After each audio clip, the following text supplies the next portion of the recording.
London, South Bank near Waterloo Bridge, November 22, 2018. 3:47 in the afternoon. Rowan Atkinson stepped out of the ITV studios with his briefcase in hand and his mind somewhere else entirely. He'd just finished a 4-hour meeting about potential new projects, streaming deals, international licensing agreements.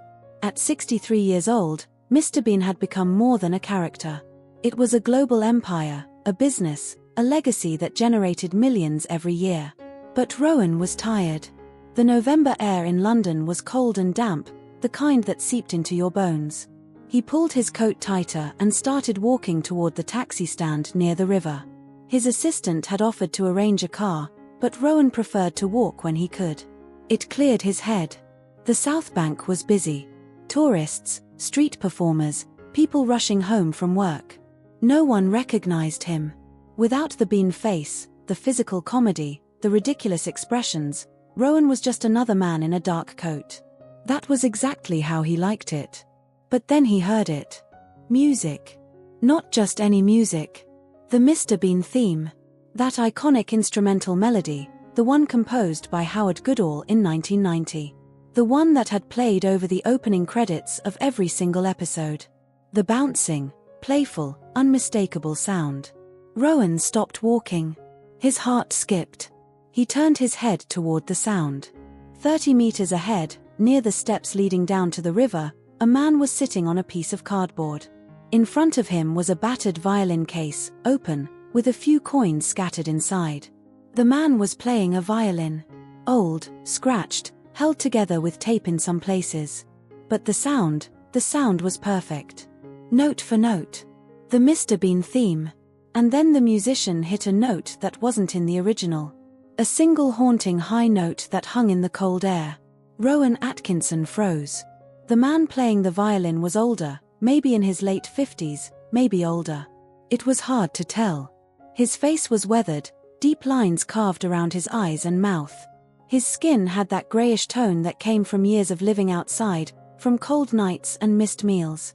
His hair was thin, greasy, pushed back behind his ears.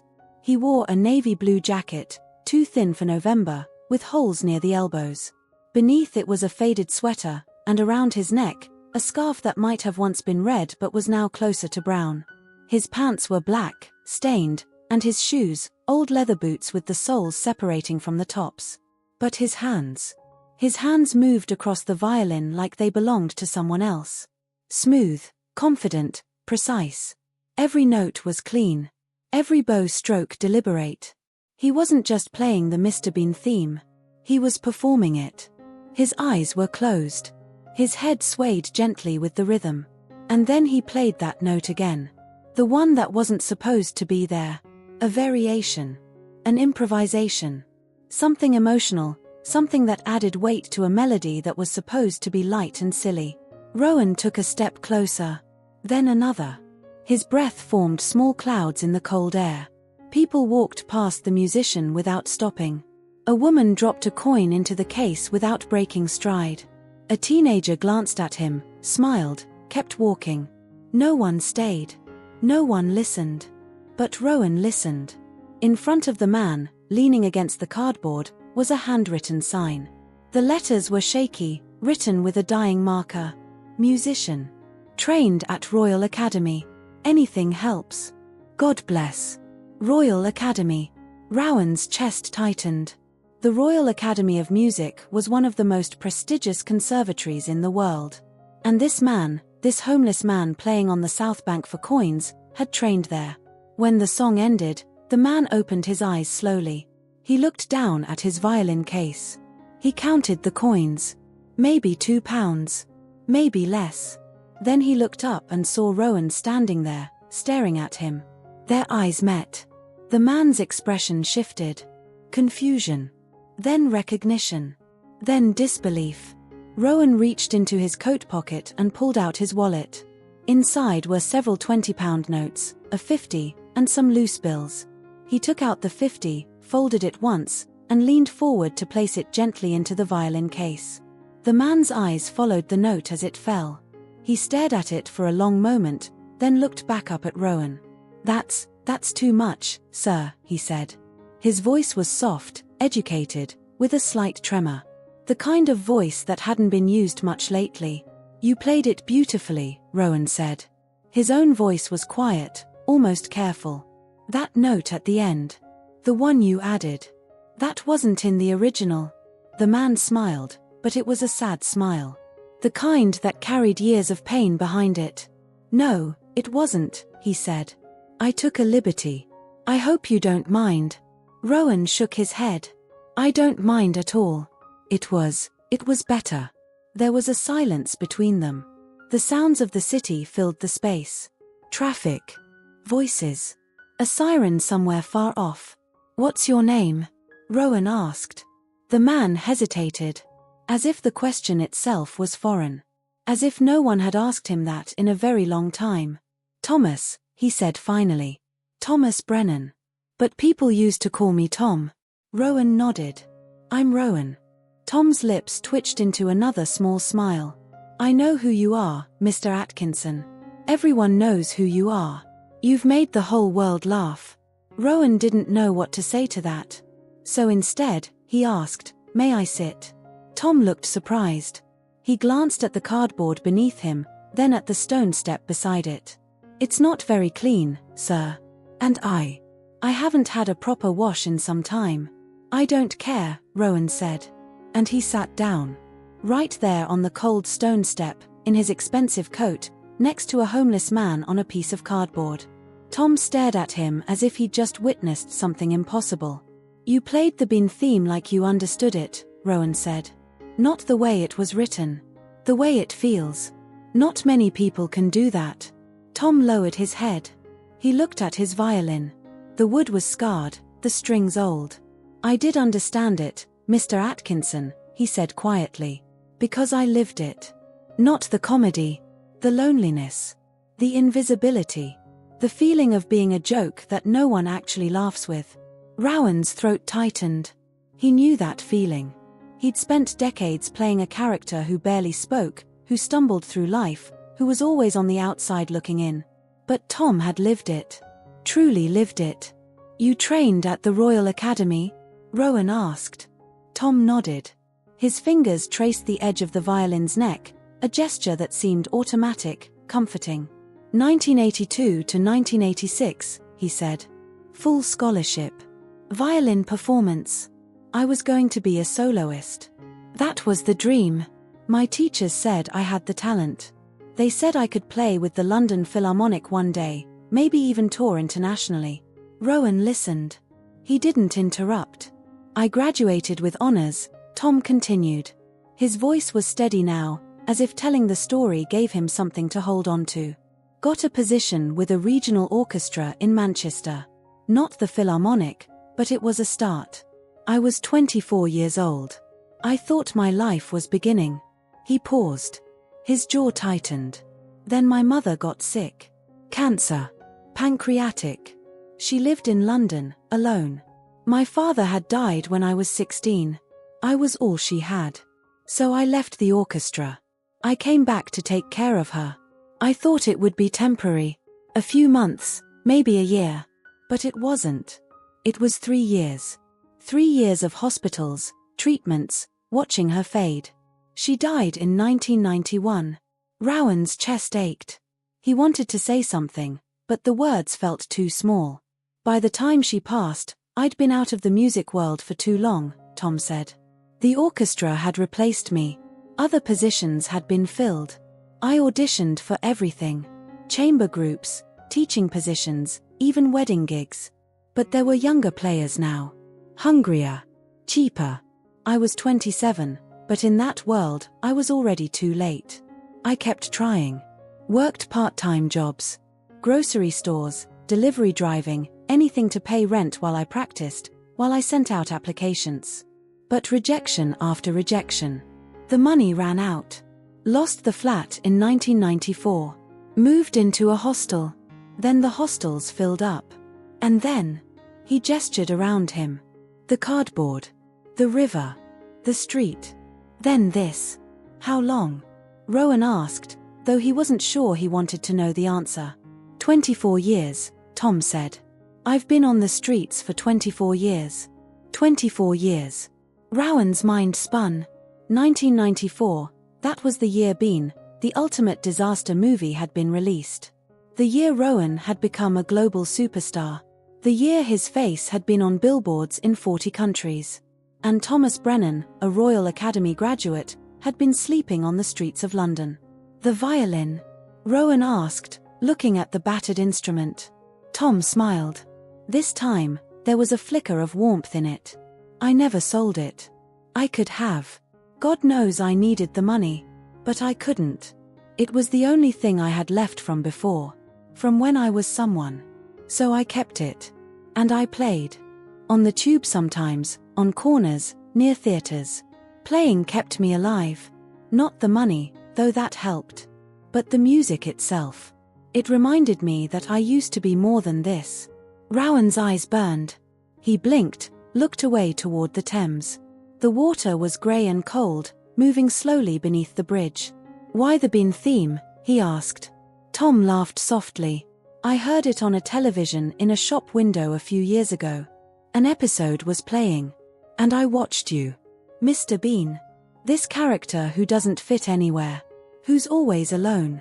Who tries so hard and fails so often. And people laugh. But underneath the comedy, I saw something else. I saw me. So I learned the theme. And every time I play it, I feel a little less invisible. Rowan turned back to him. Their eyes met. And in that moment, Rowan Atkinson made a decision. Tom, he said, his voice firm. You're coming with me. Tom's face went pale. He shook his head quickly. No, Mr. Atkinson. I can't. I appreciate the thought, truly, but I can't. Why not? Rowan asked. Because. Tom looked down at himself. At his stained clothes, his dirty hands, the smell that probably came off him. Because I'm not fit to go anywhere. And because people say things like this all the time. They mean well, but then they walk away. And I'm still here. It's easier if you just walk away now. Rowan stood up. He pulled out his phone and dialed. It rang twice. Hello, Rowan? The voice on the other end was his wife, Sunatra. Sunatra, I need you to prepare the guest room. I'm bringing someone home. There was a pause. Rowan, what's going on? I'll explain when I get there. Just trust me. Please. All right, she said. Her voice was cautious but warm. I trust you. Rowan hung up and looked down at Tom. I'm not walking away. Now, pick up your violin. We're going. Tom's hands were shaking. He stared at Rowan as if he were a mirage that might disappear at any moment. Mr. Atkinson, I don't understand. Why are you doing this? Rowan crouched down so they were at eye level. Because you played my theme better than anyone I've ever heard. And because no one who trained at the Royal Academy should be sleeping on cardboard. And because. He paused. His voice softened. Because I've spent 30 years making people laugh by playing a man who's invisible. And you've spent 24 years actually being invisible. That's not right. And if I can do something about it, I will. Tom's eyes filled with tears. He tried to speak, but his voice broke. He just nodded. Rowan helped him to his feet. Tom carefully packed his violin into the case, picked up the cardboard sign, folded it, and tucked it under his arm. Within minutes, a black car arrived. Rowan had called his driver. When the car door opened, Tom hesitated. The seats, sir. I'll ruin them. Get in the car, Tom. The driver, a man named Marcus who'd worked for Rowan for 8 years, didn't flinch. He'd seen Rowan do unexpected things before. The drive to Rowan's home in Oxfordshire was silent. Tom sat stiffly, looking out the window as the city gave way to countryside. When they arrived, Sunatra was waiting at the door. She was a surgeon, calm under pressure, but even she looked surprised when she saw Tom step out of the car. Rowan walked up to her. This is Thomas Brennan. He's a violinist. He's staying with us. Sunatra looked at Tom, then at Rowan, then back at Tom. And then she smiled. Hello, Thomas. You must be freezing. Come inside. Let's get you warm.